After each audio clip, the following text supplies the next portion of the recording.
ஆண்டவராக இயேசு கிறிஸ்துவின் நாமத்தினாலே உங்கள் எல்லாரையும் வாழ்த்துகிறோம்.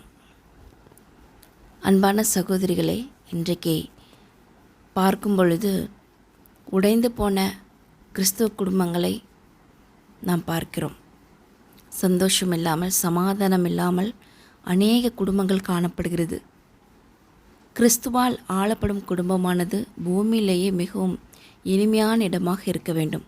ஆனால் அநேக குடும்பங்கள் மரியாதையின்மை, மன்னிக்காத தன்மை, கோபம், சுயநலம், வெறுப்பு போன்ற நரகத்தை நினைவுபடுத்தும் விஷயங்களால் ஆளப்படுவதை காணும்போது மிகுந்த துக்கம் ஏற்படுகிறது.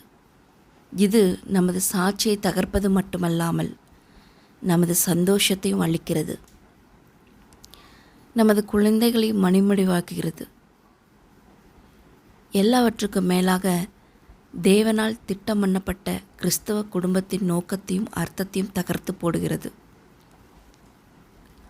ஒருவரையொருவர் குற்றஞ்சாட்டுவதையும் கடந்த கால தோல்விகளையும் மோசமான சூழ்நிலைகளையும் நினைத்து அழுது புலம்புவதையெல்லாம் தவிர்த்து மகிழ்ச்சியில்லாத குடும்பங்கள் தங்களது ஏமாற்றத்தை உதறிவிட்டு தேவனது வசனத்துக்கு திரும்ப வேண்டிய நேரம் இது.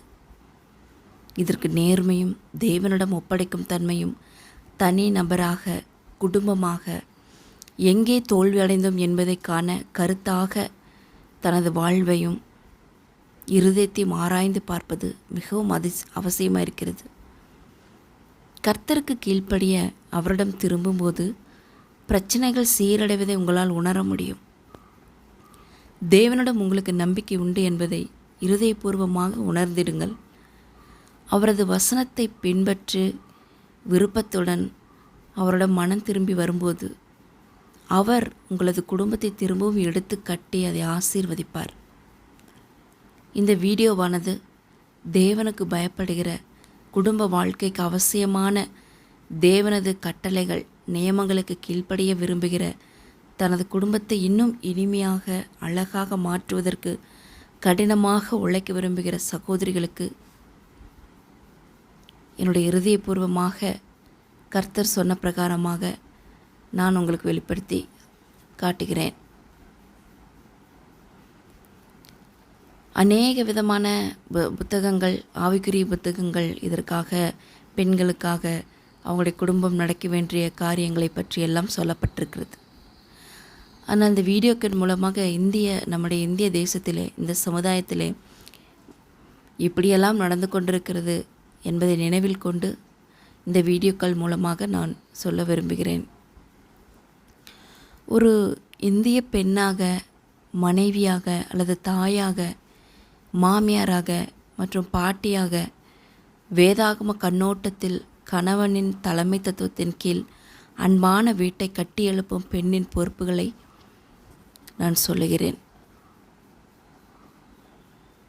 இந்த வீடியோக்கள் மூலமாக நீங்கள் கேட்குறதின் மூலமாக உங்களுடைய வீடு இன்னும் அதிக அழகாகவும் தேவனது சித்தத்தின்படி அமைத்து கொள்ளவும் நீங்கள் உற்சாகப்படுத்தப்பட வேண்டும் என்பதே என்னுடைய ஜெபமாக இருக்கிறது.